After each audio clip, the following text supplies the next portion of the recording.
오늘은 참 신기한 날입니다. 봄도 경험하고 겨울도 경험하고 지금 또 비가 내리고 있습니다.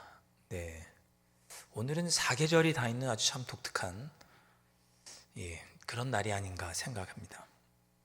그래서 그런지 요즘 날씨가 하도 좀 오락가락해서 그런지 감기 걸리신 분들이 좀 많으신 것 같아요. 네, 마스크 쓰신 분들도 계시고 지난 금요일에 보니까 감기가 걸리셔서 교회 못 오신 분들도 여러 계시고 참 날씨가 오락가락합니다. 네, 여러분 늘 건강하셨으면 좋겠습니다. 영육간에 강건하시기를 주님의 이름으로 축원드립니다. 여러분 제가 예전에 말씀드렸나요? 개구리는 감기에 안 걸린답니다. 개구리는 감기에 안 걸린다. 여러분 개구리가 기침하는 거 보셨어요? 개굴 이렇게 하는 거. 네. 그런 거 본 적 없으시죠? 네. 실제로 개구리와 같은 동물을 양서류라고 하죠. 물에서도 살고 땅에서도 사는 그런 짐승을 양서류라고 부릅니다. 물에서도 있고 땅에도 있고, 물에서는 아가미 호흡, 이렇게 생선처럼 아가미로 호흡하죠. 올챙이 때 그렇게 하죠. 그리고 커서는 땅으로 올라와서 폐로 호흡하는 그런 동물을 양서류라고 하고, 대표적인 게 이제 개구리입니다. 보기만 해도 징그럽잖아요. 뱀이 더 징그러울까요? 개구리가 더 징그러울까요? 뱀입니까? 피차 일반인 것 같은데. 네. 제일 징그러운 건 바퀴벌레죠. 네. 바퀴벌레만 봐도. 자, 그런데 이 개구리가 몸에 비타민 C를 합성할 수 있다고 합니다. 고려대학교 교수로 계셨던 분이 책을 쓰셨는데 그 책을 보니까 개구리는 자기 몸에 비타민 C를 합성할 수 있다고 합니다. 자기 몸에서. 그래서 감기에 안 걸린대요. 대단하죠. 우리는 이렇게 날씨 춥고 감기 걸릴 것 같으면 비타민 C 먹어라, 무슨 비타민 C가 들어간 차를 마셔라. 저도 집에서 비타민 C 좀 먹으라고 많이 얘기를 듣는데 비타민 C를 먹어야 한다고 이야기를 합니다. 근데 개구리는 징그럽고 미천해 보이지만 몸에 비타민 C를 합성할 수 있게 되어 있다 합니다. 그래서 감기에 안 걸린다는 그런 이야기를 책에 써 놓으셨습니다. 네. 신기하죠? 이럴 땐 좀 신기하다고 해주시는 게 설교자에 대한 예의가 아니겠습니까? 네. 우리는 신앙생활을 하면서 자꾸만 잊어버립니다. 하나님이 참 이 천지 만물을 아름답게 만드셨지. 개구리를 보면서도 느낄 수 있죠. 하나님께서 참 오묘하게 만드셨구나. 참 하찮은 미물 같지만 그 미물에게도 하나님은 저런 좋은 장점을 주셨구나. 그래서 개구리가 감기에 걸리지 않는구나.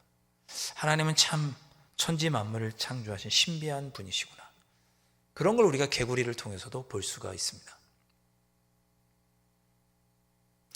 개구리 볼 때마다 발로 콕 밟지 마시고 돌 던지지 마시고 하나님의 노묘한 섭리와 창조를 한번 떠올려 보시는 여러분들 되시면 좋겠습니다. 자, 오늘은 엘리사에 대한 이야기를 함께 나눠보려고 합니다. 엘리사의 이름의 뜻은 하나님은 구원이시다, 이런 뜻입니다. 하나님은 구원이시다. 이게 엘리사 이름의 뜻입니다. 엘리야의 이름은 뭘까요? 여호와는 나의 하나님, 이런 뜻이 엘리야라고 하는 이름의 뜻입니다. 여호와는 나의 하나님. 엘리사 이름의 뜻은 하나님은 나의 구원이시다. 성경에 엘리야와 엘리사에 대한 이야기가 나오지만 놀랍게도 기적을 베푼 것으로만 기록을 한 횟수를 찾으면 가장 많은 기적을 베푼 사람은 엘리사입니다. 자그마치 성경에 18가지의 기적을 베푼 것으로 나옵니다. 열왕기하 2장부터 쭉 읽어보면 총 18가지나 기적을 베풀었습니다. 엘리야가 요아스 왕이 있을 때까지 약 50년 동안 엘리야의 뒤를 이어서 엘리사가 50년 동안 선지자로서 활동을 하게 되는데 그때 했던 많은 기적 중에 18가지가 성경에 기록되어 있습니다. 대표적으로 몇 가지만 소개해보면 이런 것들입니다. 여러분 들으면 그거구나 라고 아실 거예요. 요단강을 옷으로 이렇게 내려쳤더니 옷이 양옆이 아니죠. 요단강이 쭉 갈라지는 역사가 일어나게 됩니다. 누가 했느냐? 엘리사가 했습니다. 하루는 선지자의 제자들 중에 남편을 잃어버린 한 여인이 있었습니다. 일찍 남편을 여의고 한 여인이 남아 있었는데 그 여인이 빚을 많이 졌어요. 아이가 2명이 있었는데 아이를 키우다가 빚을 많이 졌습니다. 그래서 힘들고 어려워서 엘리사한테 왔더니 엘리사가 뭐라고 말하느냐, 너희 집의 모든 그릇에 기름을 채워라, 이렇게 얘기합니다. 기름이 없는데 기름을 계속 기름이 떨어지지 않는 거예요. 모든 접시를 가져올 때마다 계속 기름을 채워줬습니다. 그래서 그 여인의 집에 있는 모든 그릇에 기름을 다 채워주죠. 그걸 팔아서 빚을 갚고 생활할 수 있도록 하는 기적도 베풀어 줍니다. 잘 아는 기적 중에 수넴 여인의 죽은 아들을 살리는 기적이 있죠. 그 아이가 죽자 엎드려서 손과 손, 얼굴과 얼굴, 코와 코, 눈과 눈을 마주친 채 기도하니 떠났던 그 아이의 영이 돌아오죠. 이런 기적도 베풀었고, 적은 양식으로 100명을 먹이는 기적도 베풀었습니다. 보리떡 20개와 적은 채소를 가지고 100명을 먹이는 기적도 했습니다. 예수님보다 먼저 엘리사가 했던 거예요. 그리고 여러분 잘 아는 것처럼 문둥병에 걸린 아람 장군 나아만 장군의 나병을 요단강에서 7번 깨끗하게 씻도록 하면서 깨끗하게 고쳤죠. 이런 이야기도 있습니다. 도끼가 물에 빠졌어요. 누가 이렇게 도끼질 하다가 도끼 머리가 퐁 하고 물에 빠졌습니다. 기도했더니 도끼가 물에서 짜자잔 이렇게 올라오는 기적도 베풀었습니다. 아람 군대가 쳐들어왔습니다. 아람 군대가 이스라엘을 쳐들어왔습니다. 엘리사가 기적을 기도했더니 모든 군대가 다 눈이 멀죠. 그래서 누가 이끄는 대로 그냥 앞이 안 보이니까 누가 이끄는 대로 왔더니 사마리아 성 안에까지 들어오게 되죠. 저 모든 군대가 포위되는 기적도 베풀게 됩니다. 수만 명의 군인들 눈을 한꺼번에 멀게 했어요. 아람 나라에 대해서 오늘 본문을 보면 아람 나라에 대해서 이스라엘에 3번 승리할 것을 예언했고, 그리고 오늘 읽었던 말씀 가장 끝에 보면 죽은 사람의 뼈를, 죽은 사람을 엘리야의 사의 무덤에 던졌더니 엘리사의 뼈에 닿았더니 그 죽은 사람의 몸이 다시 살아났다. 오늘 마지막 말씀에 그렇게 기록하고 있습니다. 여러분, 기적은 있습니까? 있는 것도 같고 없는 것도 같고. 우리의 삶에도 기적이 일어날까요? 아멘. 아멘. 여러분의 삶에 기적이 일어나시기를 주님의 이름으로 축복합니다. 기적은 일어납니다. 여러분, 과학자들은 이렇게 얘기합니다. 모든 일에는 원인과 있고 결과가 있다. 기적은 원인도 없고 결과가 없죠. 우리 나아만 장군 얘기를 들어볼까요? 나병에 걸렸습니다. 나병에 걸렸으면 당시에는 결과는 뭐냐? 나병에 걸린 건 원인이잖아요. 결과는 뭐예요? 죽는 거예요. 나병에 걸리면 죽어야 됩니다. 근데 나병에 걸렸는데 죽어야 안 죽었어요? 안 죽었죠. 원인이 있는데 결과가 없습니다. 이게 기적이에요. 그 100명이나 되는 선지자 제자들을 다 먹였죠. 보리떡 20개와 한 자루에 있는 채소를 가지고 100명이 먹었습니다. 보리떡 20개와 채소가 있는 건 원인이죠. 그것에 합당하게 먹으려면 한 20명 정도 먹어야겠죠. 근데 100명이 먹었고, 열왕기하 말씀 끝에를 보면 4장 44절에 배불리 먹고 남았다 그랬습니다. 배불리 먹고 남으려면 원인이 되는 음식이 보리떡 한 2, 300개는 있어야 되는 거죠. 원인이 잘못됐든지 결과가 잘못됐든지, 원인이 있으면 결과가 있어야 되는데 원인도 없고 결과도 없고, 원인에 따른 결과도 없고 결과가 이전에 원인도 없는, 그것이 뭐냐? 기적입니다. 그 모든 일에 원인과 결과가 모두 하나님이기 때문에 원인에 따라 결과가 다르고, 결과가 있다면 그 원인이 다른 것이 뭐냐? 기적입니다. 성경에서 기적 빼면 뭐가 남아요? 겉장밖에 안 남죠. 성경은 다 기적 이야기예요. 말씀으로 천지를 창조하셨다? 기적이죠. 예수님이 동정녀 탄생하셨다? 기적이죠. 예수님에 대한 이야기, 구약의 하나님에 관한 이야기 빼면 뭐가 남습니까? 겉장, 책갈피, 볼펜? 사랑하는 성도 여러분, 기적은 있습니다. 하나님께서 기적의 원인이십니다. 기적의 원인이고 기적의 결과가 하나님이십니다. 여러분의 삶 속에 기적이 일어나기를 주님의 이름으로 다시 한번 축복합니다. 기적이 일어나게 해달라고 기도하셔도 됩니다. 기도하셔도 돼요. 그건 뭐 이상한 게 아니에요. 당연한 거예요. 기도하지 않는 게 이상하죠.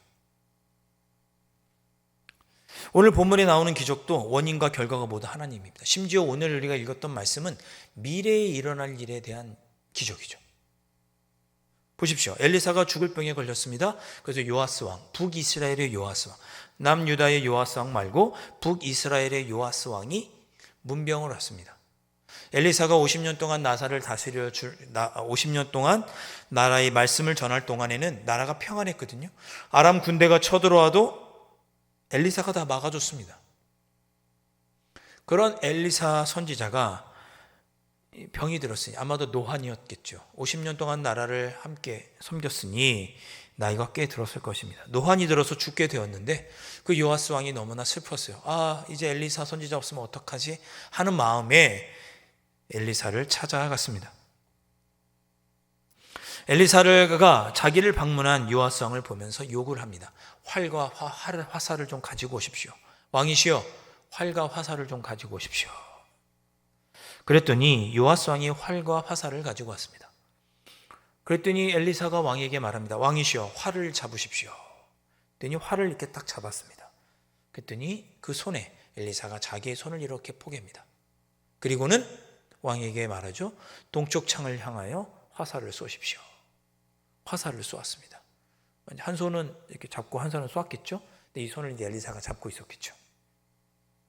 그랬더니 그 일이 무엇인지를 오늘 17절 말씀에 설명해 주고 있습니다.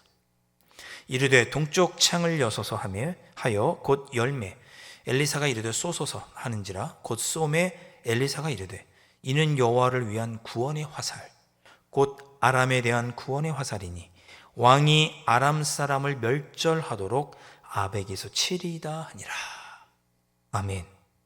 앞으로 아람 나라와 싸울 건데 그때 아벡이라는 곳에서 싸워서 승리할 것입니다.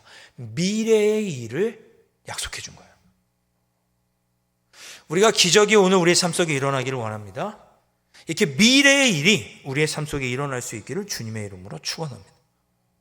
미래에 이런 일이 일어나도록, 미래에 이런 기적이 일어나도록 한 거예요. 그뿐만이 아니죠. 이번에는 화살을 집으라고 합니다. 화살을 집었어요. 그때 화살로 땅을 치라고 그러네요. 왕이 탁탁탁 세 번 쳤습니다. 얼마나 세게 쳤는지는 알 수 없죠. 콱 탁탁 세 번 쳤습니다. 그때 엘리사가 화를 냅니다. 왜 세 번밖에 안 치세요? 라고 화를 내죠. 19절 말씀. 하나님의 사람이 노하여 이르되 왕이 대여섯 번을 칠 것이니이다. 그리하였다면 왕이 아람을 진멸하기까지 쳤으리이다. 그런즉 이제는 왕이 아람을 세 번만 치리이다 하니라. 무슨 말이에요? 이 친 횟수만큼 아람이라는 나라랑 전쟁하면 이길 거라는 뜻이었어요. 근데 세 번밖에 안 쳤으니까 세 번밖에 못 이길 거라는 거야.